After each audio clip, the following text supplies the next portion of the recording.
শ্বশুর বাড়ি থেকে এবার চলে আসছি মামা শ্বশুর বাড়ি, মানে আমার বউয়ের মামা বাড়ি। তো এখানে ঘুম থেকে ওঠানোর পরে জামাইয়ের সাথে খাবার খাওয়ানোর জন্য কি কি পরিমাণ টর্চার চলে সেটাই আজকের ভিডিওর মূল টপিক। তো আমি এখানে প্রথমেই ঘুম থেকে উঠি, যদিও আমার ঘুমটা পুরো হয় না, এখানে সকাল সকাল ঘুম থেকে উঠতে হয়। তো ঘুম থেকে ওঠার পর আমি আস্তে ধীরে ফ্রেশ হয়ে এখানে নাস্তার জন্য আমি নিজেও রেডি হই। তো এখানে আমি এসে খাটে বসে পড়ি, তো অলরেডি আমার নাস্তা এখানে দিয়ে গেছে। এখানে নাস্তার মধ্যে আছে রুটি, ডিম ভাজি, সেমাই আর মাই অল টাইম ফেভারেট গরুর মাংস, আর এখানে নিজস্ব গাছের আতাফল। তো এই আতাফল খাওয়ার জন্য আমি অনেক বেশি ওয়েট করতেছি যে এটা আমি কখন খাবো। আচ্ছা যাই হোক, প্রথম থেকে শুরু করি। প্রথমেই আমি ডিম ভাজি দিয়ে রুটি খাচ্ছি, যেটা আমরা অল টাইম খেয়ে থাকি। তারপরে আমি সেমাই দিয়ে রুটিটা খেলাম, না এটা টেস্টটা মোটামুটি ভালো, সেমাইটা আসলেই খুব ভালো হয়েছে।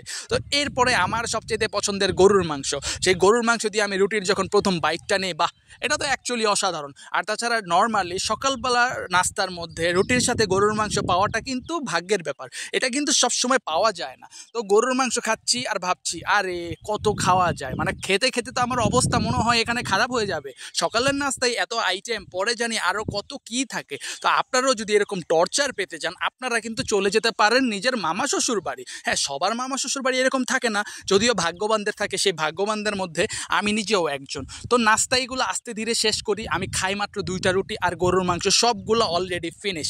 তো গরুর মাংস ফিনিশ করার পরে এখানে যে সেমাইটা থাকে, সেমাইটা দেখবো সেমাইয়ের টেস্ট রুটি ছাড়া কীরকম লাগে। এটা যদিও লাচ্ছি সেমাই না, মানে লাচ্চা সেমাই না, এটাকে আমরা লাল সেমাই হিসাবে চিনি। তো লাল সেমাইয়ের টেস্টটা কিন্তু সত্যি অসাধারণ হয়েছে। আমার কাছে এই লাল সেমাইটা আসলে খুব ভালো লাগে, যদিও আমি এটা এত বেশি খাই না। তারপরে লাল সেমাই খাওয়ার পরে মানে নাস্তার শেষ পর্যায়ে দিয়ে যায় চা।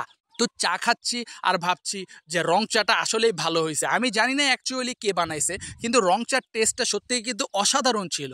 তারপরে এরপর লাস্ট পর্যায়ে আমরা চলে যাই আমাদের আতাফলের দিকে, মানে যেটা তাদের নিজস্ব গাছের আতাফল। তো এই আতাফলটা আমি প্রথমে ভাঙার পরে যখন আমি প্রথমে মানে বিচি বাদে প্রথমে যখন আতাফলটা মুখে নেই, আতাফলটা মুখে নেওয়ার পর সত্যি এটার টেস্ট কিন্তু অসাধারণ।